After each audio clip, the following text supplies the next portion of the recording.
Hi to everyone at Rethink Business. We at the Foundation are so excited to be involved with the project. As you know, the circular economy lies at the heart of everything we communicate, and you guys taking this on and running a program out there is just fantastic. So good luck with it, and let's stay in touch. Hi everyone, thank you very much for inviting me to come and speak to you. It seems slightly strange doing that over video, but I shall do my best. Now, unlike many people who will have spoken to you, I'm not an expert. I'm not an expert in the economy, and I'm not an expert in this space at all. But my journey towards this has been really quite different. My goal when I was 4 years old was quite literally to sail around the world. My goal was to go sailing, learn as much as I possibly could. But from the very first time I tried sailing, I had a goal fixed in my mind, and I think that's quite important when we relate that to the circular economy, because when I first stepped into this space, I couldn't see what the goal was. I could see that we had some big challenges when it came to energy and materials, but I didn't know where we were trying to head for. And for me, in my life as that 4-year-old sitting in a boat in the garden, I had an absolute goal. I had no idea how I would get to the stage of sailing around the world, but I knew that's what I was going to do. And that helped me to make every single decision in my life take me one step closer to that goal. And that goal happened. It happened twice, actually. In the year 2000, I raced around the world in a race called the Vendée Globe. Never raced around the world or sailed around the world before. And it took me to the most extraordinary places, racing in the middle of oceans, 2,500 miles away from the nearest landmass. The image you can see in front of you was my second round the world journey that was successful non-stop solo, and that was to try and be the fastest person ever to sail solo non-stop around the world. I left in the year 2004, and I completed that journey in the year 2005. And if you can imagine stepping into that world, you're leaving the dock for 3 months, and everything you have with you on that boat is what you will need for your survival. And you take with you the minimum. You take the minimum food, the minimum diesel for the generator, and it took 475 litres of diesel to take a sailing boat around the world. That diesel powered the autopilot that steered the boat, 2 computers which were always off when they weren't being used, and it powered the desalinator for salt water being turned into seawater. So you have with you all you have, and what you develop whilst you're at sea is the definition of the word finite. You realise that when you're 2,500 miles away from the nearest town, you realise what that word finite really means. And I was in my dream job. I never for 1 second thought I would step outside of sailing. It's all I wanted to do. I was at sea 6 months of every 12. But something, when I realised the definition of that word, something made me begin a new journey, which I had no idea where it was going to take me, which I had no experience in whatsoever. And that journey was to find out, how do we use resources in our world? I was still sailing at the time, but I spent all of my spare time learning, talking to experts, reading documents, trying to discover how we use resources globally. And that learning took me to some extraordinary places. I read some documents that never 12 months earlier would I ever have picked up. You know, I learned about resources such as energy, coal, oil, gas, picking up the 2008 International Energy Agency report saying we're not about to run out of oil, but we have about 40 years left in its executive summary. That really struck me, because nobody knows, do we have 40, 50, 60 years of oil? We're never really going to run out, because there'll always be some somewhere, but the price gets more expensive, and that 40 years that was quoted was well inside my lifetime, I hope, which really made me think. Other places I went were coal-fired power stations to learn how we use coal. This photograph was taken in the burner of a coal-fired power station in the UK, and it was amazing to stand in this burner that goes to 2,000 degrees, look right up into the roof, 180 feet high, and realise that this was all built just to generate electricity, you know, to power the equipment that I'm using today to speak to you all. It was extraordinary. It taught me so much. And, you know, coal was a subject which was very close to my heart, because my family were a family from the Midlands, and they were involved in coal mining. In fact, the photo you can see right now is my great-grandfather. And my great-grandfather was a coal miner. He spent 50 years of his life under the ground, and when you see that photograph, you see a man from another era. That's not now, that's a long, long, long time before. And you kind of put it behind you, because now in this country we virtually have no coal mining at all. But when I did my research, and when I went to try and understand as much as I possibly could, you realise that that's not actually that long ago, because the photo you see now is me with my great-grandfather, and he was alive until I was 11 years old. And he told me all those stories. He told me the stories of the pit ponies underground. He told me the stories of the camaraderie between the miners underground. And and I remember that like it was yesterday. Yet on this journey of learning, one of the places I went to was the World Coal Association. And I'd spoken to many experts, but it struck me that, there on the homepage of their website it said, we have about 118 years of coal left. And, my great-grandfather, as I calculated on that day when I looked at the website, was born exactly 118 years before that day. And it just made me realise it's nothing. 118 years is nothing, because I sat on his knee until I was 11 years old. And it made me realise the speed at which we're consuming resources was incredible. And it made me also make a decision that I never thought I'd make, and that was the decision to leave my absolute dream job of racing around the world behind me to focus on how do we use resources globally, how can our economy run in the long term, which was the greatest challenge I'd ever even thought of, let alone even thought of getting involved with. And it's not just the energy of coals and the oils and the gases. I realised it was also the materials, basic materials. This 2008 report that the New Scientist brought in said that when you look at the numbers, there are 13 years left of indium, they were saying in 2008, in every LCD screen, a semiconductor. Then you've got copper, I think copper was 60, 59 of uranium, 40 of tin and zinc. Materials we use so readily actually were finite. No one makes them anymore. We only have so much of this stuff. And it just made me think so much. It made me think so much about how we use resources. And a year later, as I was learning, we had the GMO report come out that Jeremy Grantham brought out from GMO in the States. And these facts were really coming to the forefront, that we've seen a century of price declines of basic commodities erased in just 10 years. And really, when you look at the speed that we're using these commodities, it's increasing and increasing and increasing. And that line on that graph in front of you, that can't go vertical, because they're finite materials, there are only so many of them. And really all that, in a world where we manufacture, where our economy is driven in a way where we take something out of the ground, we make something out of it, and then we throw it away. And to put things in perspective, in front of you is the automobile industry. In the last 12 months, the average EU car manufacturer has seen a raw material price increase of 500 million euros. Which is roughly half their operating profits, just gone, because those materials are ultimately finite and demand for them is getting greater and greater as countries develop all over the world. So the system in a way was not functioning, and that system was not functioning in many ways because the materials are finite and the world's population is increasing by a city the size of London about every 38 days. So if we have finite materials, and we have a growing population, and we're using these materials at a faster and faster rate, what could the solution look like? And what I found was you could characterise our current economy as a linear economy. So as I said, it's driven by taking something out of the ground, making something out of it and throwing it away. If you're a car or washing machine manufacturer, you make your money when you sell a new machine. Your business model relies on you selling a new machine or a new car. So actually, really, it's not in your interest for that machine to last for 20 years, because if it does, you won't sell enough to keep the business running. So your model relies on throughput all the time, that continual throughput. And when we created the foundation in September 2010, we had a year prior to that of looking for funding. And we spoke to many experts, we spoke to many CEOs, we spoke to many businesses, as the foundation's funding comes entirely from the private sector. And what was interesting was, when you spoke to businesses about their strategy, in this resource-constrained world, when we have these price increases, more volatility than we've ever seen in prices in history, the strategy was to use a bit less, to do a bit less, to be more efficient with the use of resources. But it makes you think, if you're running a manufacturing industry and your goal is to use even 10% less material every year and use 10% less energy every year, you ask the question, in 10 years, are you making nothing with nothing?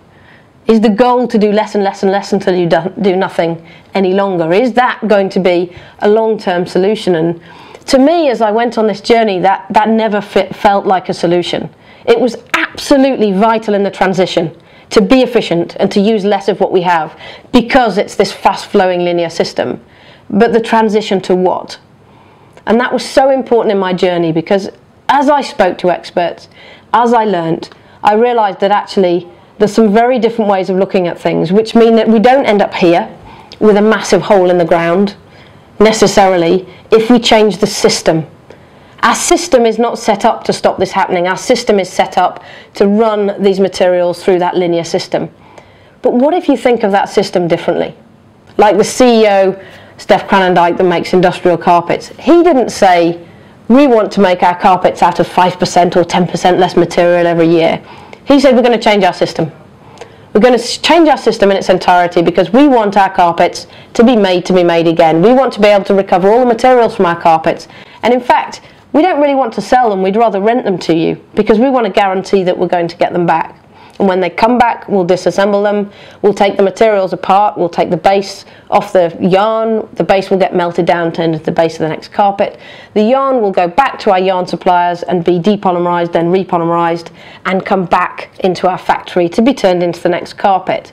And our goal by 2020 is to do that using entirely renewable energy. And actually that business model is very different. And that business model will work as well today as it will in 1,000 years, because you're cycling those materials as life itself has done for billions of years.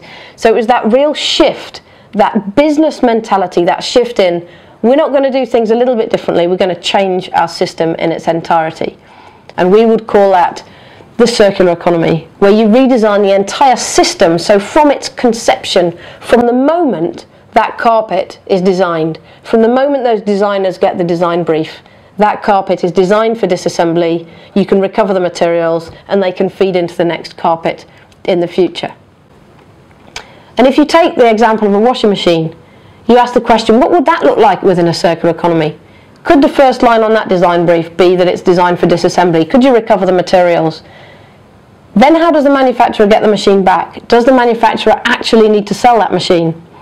Or do you just pay per wash for a machine which will then be built in a very different way, in a way which will run in the long term, a way where it's repairable, remanufacturable, and the materials, at worst case scenario, at the end of the life of the machine, are recoverable? How would that make the account book of that company look? And how would that change your relationship with the manufacturer of that machine? The same could be asked for a car manufacturer. Do we need to buy all the raw materials in a car when we go and buy a car, or do we just need to pay for the performance? Do we need to own the vehicle? Do we just need the use of the material? When you think about the end of the life of a washing machine or a vehicle, we don't want to keep them when they come to the end of their useful life with us. We don't want the materials. We pay to buy it, and then we pay to get rid of the vehicle. Or if we're lucky, we get a small amount of money back when it goes to the scrapyard. But it's never designed for that. It's never designed to fit in that cycle. And then what about the biological aspects? When you look at a car or a washing machine, when you look at designing those materials to cycle, they're technical materials, metals, polymers, plastics. They need to be kept within a technical cycle, so you can keep them within a cycle and put them into new products. Could be the same product, could be something different. But what about biological materials? Food waste, human waste, biological non-toxic packaging. Is our system today, our waste system as we call it, designed so that these products can cycle? Not really. Our system at the moment is entirely designed so that we can take some of these products and kind of deal with the waste, but we don't look at them fitting within a cycle at all. We never think about those materials sitting within a cycle. Some gets biodigested, some gets composted down at your local tip. But are they designed from the beginning to fit within a cycle? What would that whole world look like? And to put things in a more simpler context, this is one of the diagrams that we produced at the foundation, showing the difference between that linear economy, which is predominantly driven by the use of fossil fuels, to that circular economy, which by intention is designed to cycle in the both biological and technical nutrient sector. But also, when you look at that economy, you find that you need less energy. So it allows the shift to renewables. Take a remanufactured engine. That engine has 75% of the energy in it when it's first made from taking the raw material and turning it into the steel. If you remanufacture, suddenly you're only needing a fraction of the energy that you need for a brand new engine. So the system changes, the whole system. We're not just talking about design, but we're talking about how the design of these products and materials and the use of them and business models and marketing fits within a very different but much larger system. And when we created the foundation in September 2010, we created it with the goal to accelerate the transition towards a circular economy. The foundation, when we set it up, and it's exactly the same today, chose to work in three key areas. We work in education through 14 to 19, we work in higher education, we also work in thought leadership and communication, and we work within business, with the goal to accelerate that transition on different platforms. And actually one thing that spans all of them, but predominantly concentrates within the thought leadership, is looking at the numbers. So we launched the foundation, we raised the funds we needed to kick the foundation off for 3 years, but we raised that with the model. But we didn't know what the model of the circular economy meant numbers-wise. So 6 months in to the creation of the foundation, we went to McKinsey, the management consultants, and we went to them with the idea of the circular economy, and we asked them 3 specific questions. Does the circular economy decouple growth from finite resources? Does the circular economy work for business? And does the circular economy work for the broader and wider economy? And so we first looked at the 2 different cycles. You have the main, what you see vertically on the slide is the current linear system, then you have the technical cycle, and you have the biological cycle. And you'll see there are many loops. What we're talking about is not just recycling technical materials and cycling biological materials, but in the technical cycle predominantly, what you're looking at is actually remanufacture, design for disassembly, being able to repair, remanufacture, maybe even resell as the tightest loop, looking at the whole system's change. The 3 questions we asked again, decouple growth from finite resources, business and economy. So to go into answering those questions, what we found through studying 5 specific cases, which were the mobile phone, the smartphone, a light commercial vehicle, a washing machine, and also cotton as a material cascading multiple times through the economy. We looked at the first question, can we decouple growth from finite resources? And we looked at the mobile phone today, we looked at the mobile phone as it goes through the transition scenario towards the advanced scenario of a circular economy. And what we found was that yes, you do start to decouple growth from finite resources. Your business as usual demand of those resources comes down, and as you can see in the graph, the higher curve is business as usual, and the lower curve is actually the circular economy taking place, whereby you have a much lower demand for those raw materials because you're reselling the machine, you're remanufacturing the machine, you're decomponentizing the machine, and then finally you're taking the raw materials back out of the machine and then using those to feed back into the next cycle. And even that was economically viable. But the most value is to be gained in those inner loops where you're reselling, remanufacturing and reforming those phones. And we picked a mobile phone and a smartphone as those 2 examples because we really felt that they were the hardest to make work. It was easier with a much bigger vehicle or a washing machine, but actually, what does it look like with a mobile phone? And it was economically viable. Question number 2, does it work for business? And these are the 5 examples, looking at the mobile phone, smartphone, light commercial vehicle, and we found that, as you can see from the numbers, actually all were financially viable. The transition to a circular economy worked in all 5 cases, even cotton as it cascaded through industries.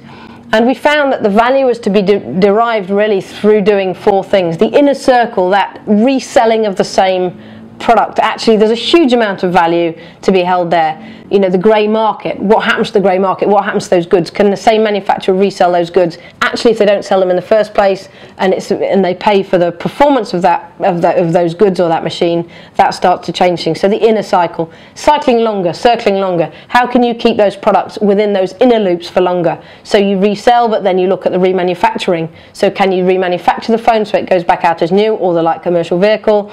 And then once you start to decomponentize it, can you design your new machines or your new phones so those components go in and they sit within that cycle, and then finally you go to the outer loops where there's less value but still significant value to be held. Then we have the cascaded use across industries. This works in both biological and technical materials.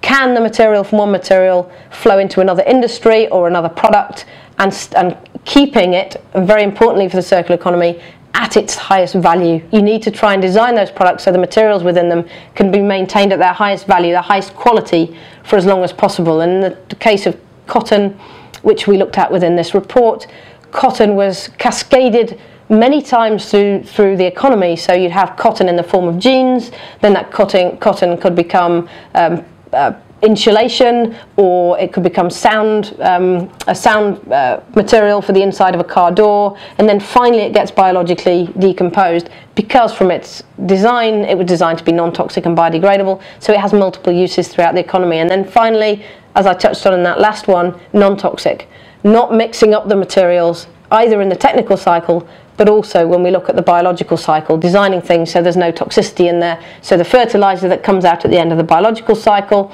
and the biogas, it's pure and it can be used in its purest form. Just to go to the washing machine example, yes, this works for business. What did the numbers look like? Well, when we ran the report, we found that actually, if you look at your current low-end washing machine, so your average washing machine that's designed for your relatively low-income family, designed to do 2,000 washes, that washing machine will cost you about 27 cents a wash. Because by definition the machine will break, because the linear system of the manufacturer, especially coupled with the fact it's designed to be as cheap as possible, with reason, because they want to put the fewer materials in and they want it to be affordable, then that machine costs 27 cents a wash. If you look at a circular economy machine, it only costs 12 cents a wash. And that's if you pay per wash. If you don't have to buy the material up front in the form of the machine, then actually your low-income family, rather than having to buy a machine which costs 27 cents a wash, could actually just pay 12 cents a wash per wash of that machine, because the machine is designed to do 10,000 washes, it's designed not to break, it's designed to be repairable, it's designed to be remanufacturable, and ultimately the manufacturer can recover the materials from that machine at the end of the machine's life. So you're looking at changing the system. And those figures, that 12 cents per wash, was derived from a current high-end machine, not a machine that was designed to be entirely remanufacturable, repairable. And then when you think of the wider implications with regards to business models, for example, what would the relationship be between the user of that washing machine and the manufacturer? If you're the user, you don't want it to break. If you're the manufacturer, you don't want it to break either. So you build a different machine. You end up with a more reliable, more resilient machine, which ultimately you never get stuck with at home when it's broken, because it's not yours. It gets swapped for one that does work. So you're looking at a very different system indeed. And take that to car manufacturing. The light commercial vehicle example showed that actually, if you take a light commercial vehicle from the field that's done 100,000 miles, the manufacturer literally buys that machine back, that vehicle back. They then can remanufacture the vehicle, changing the engine, the drivetrain, the gearbox, the transmission system, the tyres, so it goes back out of the door of the factory, looking like a new car, with the same warranty as a new car. We worked out that you could do that by selling the car for half the cost of a new car. You could make 3 times the profit you would on a new car. So actually, not only is it only half the cost to buy a remanufactured vehicle for the user, but the manufacturer themselves end up making 3 times the profit. And that's obviously derived from the energy and material savings, and also the facility.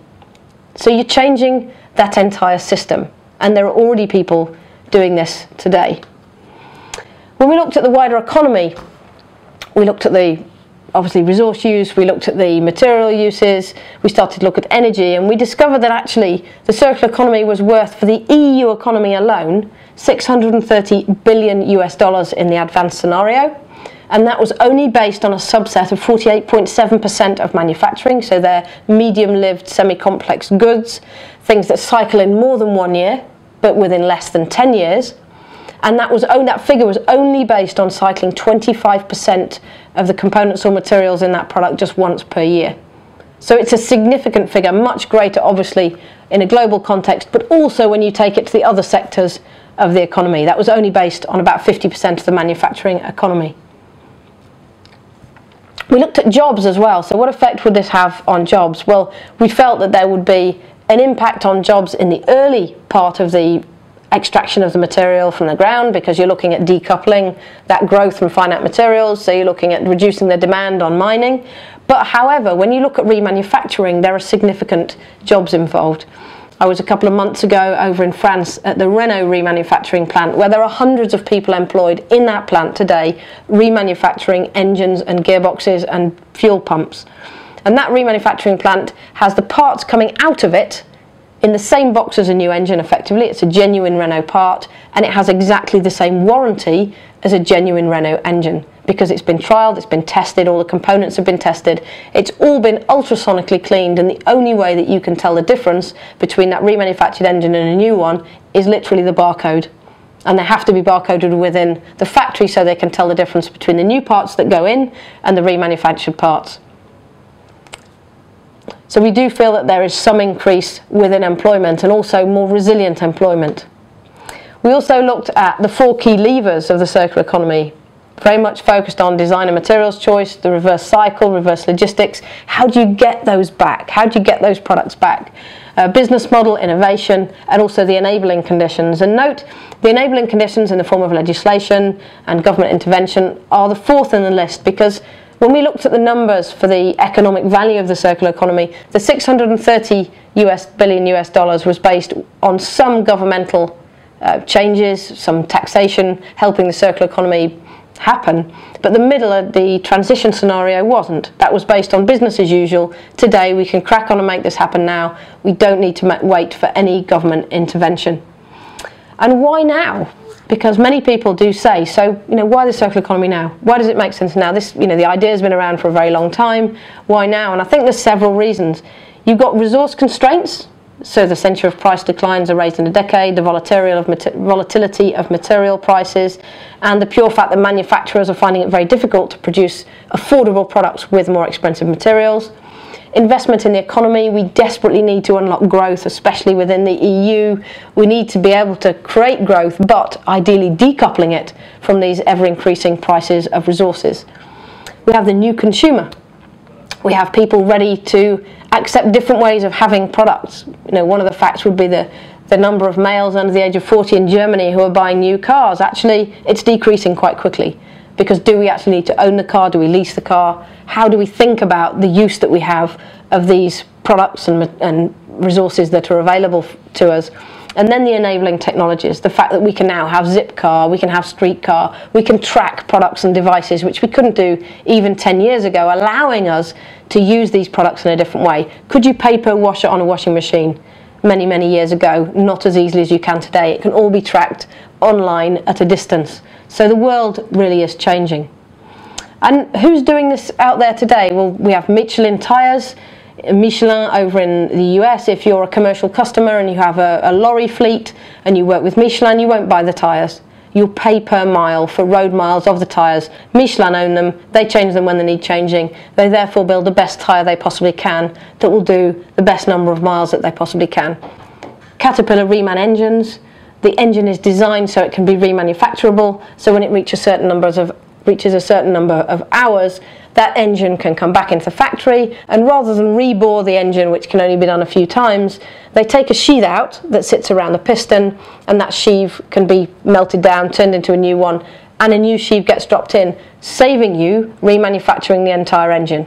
Just part of it's been designed so the engine can then go back out of the factory without ultimately 2 or 3 cycles down the road having to be broken up into the raw steel and then turned into a brand new engine. You have Renault with their new electric vehicles. This image shows their electric vehicles. You don't buy the battery, you lease it. The battery is the most expensive component of that vehicle, therefore you lease the battery. And actually, do we need to own all the lithium? Not really. When it gets to the end of its life, do we need to buy a new one? Not really, because actually you're just leasing it. They'll always make sure there's a decent battery in that vehicle. And also, Renault's remanufacturing plant just outside Paris shows that actually there's a €200 million business there from taking, and what Renault do today is the broken engines from their whole network, remanufacturing them and then selling them out of that factory. It's a very, very different concept than taking that initial engine for the first time from raw materials. And the circular economy isn't to say that you have to have the same engine and run it through the economy 5 or 6 times, because things move on. Engines move on, technology moves on. the world moves on, but what it means is if you've designed that engine to be remanufacturable and disassemblable from the outset, then when you get that engine back and you need to upgrade that engine, you have the materials. Then you can recover the materials, you can put them into the next engine, and in fact design the next engine around them. So you're able to reuse those materials in a cycle, whatever they become in the future. Ricoh printers and photocopiers, I was at their remanufacturing plant up in Telford in the UK just a few weeks ago. They take a printer that's been out, that comes back into the factory, it gets ultrasonically cleaned, it gets its keypad replaced, the software's upgraded, the machine is all sprayed up, it leaves the factory with exactly the same warranty as a brand new photocopier, but at 70% of the cost of a brand new photocopier, doing exactly the same job, and the manufacturer Ricoh makes significantly more profit on that product because they're not buying those raw materials again. So both win. It's a win-win situation when you redesign the product. O2, the latest commercial tariff. By the way, you don't own the phone, we do. Best tariff, you don't really need to own the phone because at the end of its life, that phone can go out to someone else or it can be taken apart and remanufactured. And people are doing this now without the phones designed to be taken apart and remanufactured. They're doing it because those phones have intrinsic value. And this has only started to happen over the last few years. Mizumo Mobile, classic example, 100,000 phones a month go through Mizumo Mobile and they're paying out 5 million for old phones every 30 days because they have a high market value. Puma, plastic bags designed to biodegrade. Those bags are designed that you can put them in water and they just disappear. And when we do work in education at the foundation, I'll walk into a classroom, I'll take a plastic bag and I'll hold it up and I'll say to the class, what's this? And they'll say it's a plastic bag. And I'll take it, I'll put it in a glass of water, stir it around and drink it. And they can't believe that because they think of a plastic bag as being something which is harmful, which is designed to be waste. But actually if you redesign that, what can it look like? And it starts to open up the opportunities within the mind and show young people, as it does in a boardroom, just exactly what is possible. And when I think about the scale of the change to a circular economy, it's huge. We have no idea what we're going to have to put in place to change the business model and the design and the products and the materials which sit amongst them. But I see this as a massive opportunity. It's a huge opportunity to redesign the system so that it really can run in the long term. And when I think about the scale of that and I make myself realise just how possible I feel that is, I think back to the life of my great-grandfather. As you know, he was alive until I was 11 years old, and yet the year he was born, there were only 25 cars on the road in the entire world. When he was 15 years old, we flew for the first time in history, and he remembered that, and he talked to me about that when I was a small child myself. When he was 35 years old, the first computer, when he said it wouldn't catch on, but actually it did, and just 20 years later, we had the microchip, of which there'll be hundreds of in this room, here with me, and with you there today. 20 years before he died, we had the mobile phone. A brilliant piece of kit, but it actually wasn't that mobile. But now it is. And now the whole infrastructure of countries has changed as a result of that technology. We don't need the fixed wires in the ground. We can use mobile technology. It's changed investments all over the world. And as my great-grandfather left this earth, the internet arrived. And if ever there is a time in history when we can redesign the future and make it work, it's right now. Because any of us can have an idea anywhere in the world and it can literally be shared globally within seconds. Thank you.